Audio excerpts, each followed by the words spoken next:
حضرت خالد رضی اللہ عنہ اور حضرت سعد بن ابی وقاص رضی اللہ عنہ جیسے جری سالاروں کی قیادت میں مجاہدین نے کیسر اور کسریٰ کے اقتدار کو روند ڈالا تھا۔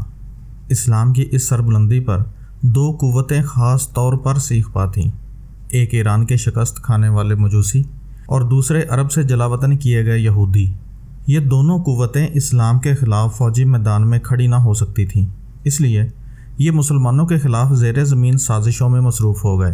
ایران کے مجوسیوں میں سے ایک شخص ابو لؤلؤ فیروز نے حضرت عمر رضی اللہ عنہ کو قتل کرنے کا منصوبہ بنایا۔ حضرت عمر رضی اللہ عنہ نے اس حملے کے بعد زخموں کی تاب نہ لاتے ہوئے یکم محرم 24 ہجری کو شہادت پائی۔ اب حضرت عثمان رضی اللہ عنہ خلیفہ بنے، لیکن ان کے دور میں بھی اسلامی فتوحات کا سلسلہ جاری رہا۔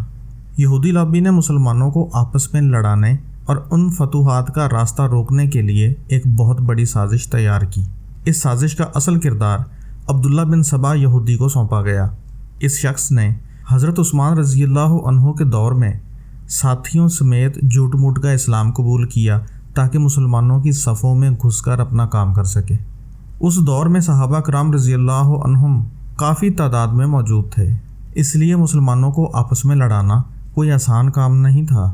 خاص طور پر عرب کے علاقوں میں یہ کام اور بھی مشکل تھا، کیونکہ وہاں صحابہ کرام، ان کی اولادیں اور ان کے شاگرد موجود تھے۔ اس لیے ان لوگوں نے یہ سازش دور دراز علاقوں سے شروع کرنے کا منصوبہ بنایا۔ وہ ان علاقوں میں پھیل گئے جہاں لوگ نئے نئے مسلمان ہوئے تھے اور ان کے ایمان اتنے پختہ بھی نہیں تھے۔ ایران اور عراق کا علاقہ ان کے لیے مفید ثابت ہوا اور دیکھتے ہی دیکھتے ہزاروں لوگ عبداللہ بن سبا کے عقیدت مند بن گئے۔ دوسری طرف عراق کے شہر بصرہ کے حاکم عبداللہ بن عمر رضی اللہ عنہ کو عبداللہ بن سبا کی حرکتوں کا علم ہوا تو انہوں نے اسے شہر سے نکال دیا۔ اس طرح وہ بصرہ سے کوفہ پہنچ گیا۔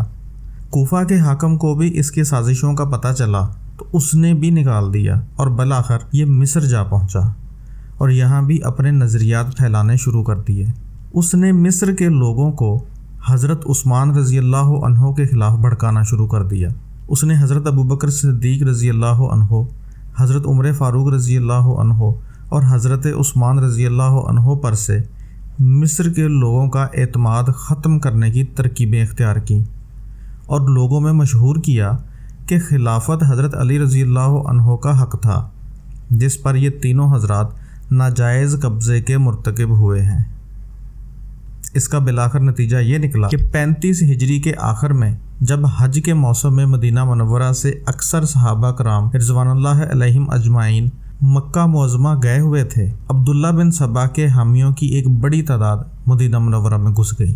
ان لوگوں نے حضرت عثمان رضی اللہ عنہ کے گھر کا محاصرہ کر لیا۔ 17 دن تک انہیں بھوکا پیاسا رکھنے کے بعد آخر 18 ذوالحج سن 35 ہجری میں شہید کر ڈالا۔ اس طرح عبداللہ بن سبا کی سازش کامیاب ہو گئی اور مسلمانوں میں فرقہ بندی کا آغاز ہو گیا۔ جہاں اکثر لوگ سبھی صحابہ کرام رضوان اللہ علیہم اجمعین سے محبت کرنے والے تھے، وہاں ایسے بھی لوگ سامنے آ گئے جو خلفائے راشدین کے مخالف تھے۔ حضرت عثمان رضی اللہ عنہ کے بعد حیدر کرار حضرت علی رضی اللہ عنہ خلیفہ بنے۔ اب عبداللہ بن سبا نے اپنی سازش کو ایک نیا رنگ دیا۔ وہ حضرت علی رضی اللہ عنہ کی عقیدت مندی کا شور پہلے سے بھی زیادہ مچانے لگا۔ اس کے کارکن سیدنا علی المرتضیٰ رضی اللہ عنہ کے سچے اور مخلص جانصاروں میں شامل ہو گئے۔ دوسری طرف اس کے ایجنٹوں نے یہ مشہور کر دیا کہ سیدنا علی رضی اللہ عنہ حضرت عثمان رضی اللہ عنہ کو قتل کروا کے خود خلافت پر قابض ہو گئے ہیں۔ یہ بات زیادہ تر شام اور عراق میں پھیلائی گئی، جس کے باعث ملک شام میں تو لوگوں نے حضرت علی رضی اللہ عنہ کی بیعت سے بالکل انکار کر دیا، جبکہ عراق میں بھی بہت سے لوگ شکوک و شبہات کا شکار ہو گئے۔ اسی دوران حضرت طلحہ رضی اللہ عنہ، حضرت زبیر رضی اللہ عنہ اور ام المؤمنین حضرت عائشہ صدیقہ رضی اللہ عنہا مسلمانوں کے ایک بڑے قافلے کے ساتھ عراق کے شہر بصرہ پہنچ گئی تھیں۔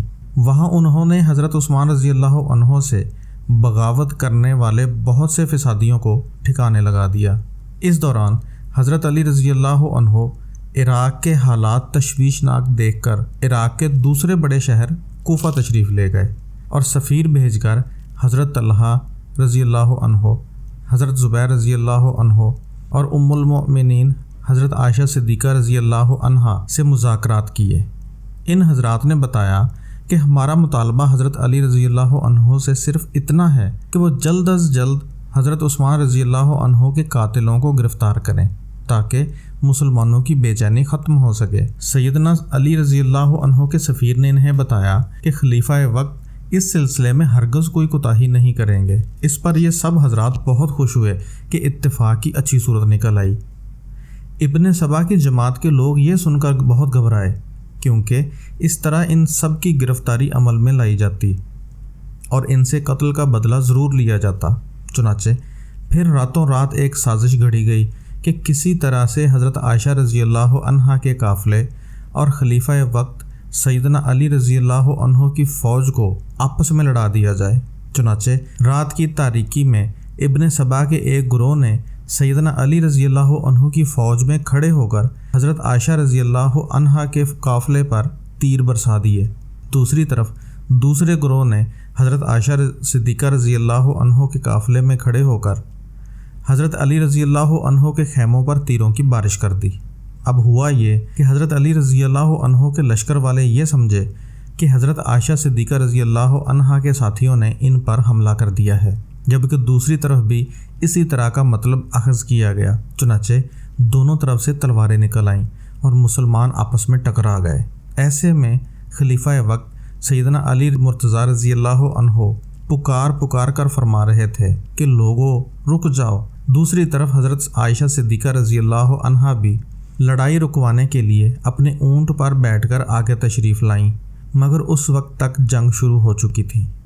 اس جنگ کا یہ نتیجہ نکلا کہ بڑے جید صحابہ کرام رضوان اللہ علیہم اجمعین اور بڑے نیک مسلمان شہید ہو گئے۔